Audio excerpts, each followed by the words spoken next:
और कितना मोहाड़ी उड़ गए मोहाड़ी आलो, अब तक सोए हो तुम, यहाँ सोते रह गए। और यहाँ योगेश सेक्टर 66 में पूरे 14 करोड़ रुपए कमा गया। उठ जाओ उठ जाओ। ये 2015 की बात है।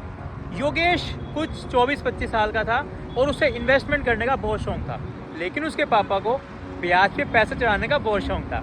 और एक शाम की बात है, योगेश को सेक्टर 66 में, ये जो आप मेरे पीछे बड़े बड़े शोरूम देख रहे हो, यहाँ पे एक बहुत अच्छी शोरूम पसंद आ गया। 2.5 करोड़ का प्लॉट था और बनने में 50 लाख रुपए ऊपर लगने थे।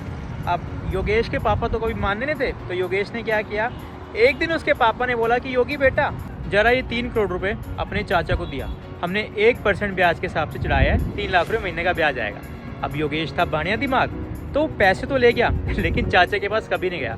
उसने सेक्टर 66 के इन्हीं शोरूम में से एक शोरूम में इन्वेस्टमेंट कर डाली। अब बाणियों में क्या होता है, जो अच्छी पार्टियां होती है ना, उनको ब्याज का पैसा साल बाद देना होता है। तो योगेश के पापा ने योगेश को बुलाया और बोले, योगेश बेटा जरा अपने चाचा से 36 लाख रुपए लिया। अब योगेश बेचारा क्या बोलता, उसने सच्चाई बोल दी और पापा को अपना नया शोरूम दिखा दिया। पापा जैसे उसे थप्पड़ मारने जाने वाले थे, तो एक डीलर आए और बोले, कांग्रेट्स भाई साहब, आपके बेटे ने आपकी चांदी चांदी करा दी। पिताजी बोले, क्या हो गया, इसने तो मेरा नुकसान किया था 36 लाख का। तो डीलर साहब बोले, अरे बाबूजी कौन से 36 लाख, शोरूम 4.5 करोड़ का हो चुका है 2016 में, जो कि 3 करोड़ का लिया था, और 4.5 करोड़ को भी गोली मारी है। आज इन शोरूम की कीमत पता है कितनी है, 14 करोड़ रुपए। अगर उस समय ये लोग पैसा ब्याज पे चढ़ा भी देते तो 36 लाख के हिसाब से 11 साल में इनका कुछ 4 करोड़ का प्रॉफिट होता। लेकिन इन्होंने एक शोरूम में इन्वेस्ट किया और 11 साल में इनका 11 करोड़ का प्रॉफिट हुआ। देखो, जितने भी लोग ब्याज का काम कर रहे हैं ना, आजकल मार्केट में बिल्कुल काम नहीं है। लोग किराया नहीं निकाल पा रहे हैं, तो ब्याज कहाँ से निकालेंगे।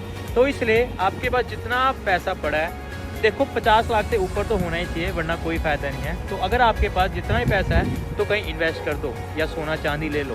गलती से भी किसी को ब्याज पे मत दे देना, वरना टेंशन अलग पालोगे और हो सकता है ब्याज तो छोड़िए, आपका मूल भी ना वापस आए। अगर आपका डकोली का बजट है, बल्टाना का बजट है, VIP रोड जीरकपुर का बजट है, पंचकुला का बजट है, डेराबस्सी का बजट है, तो इन्वेस्ट कर दो, सोचो मत।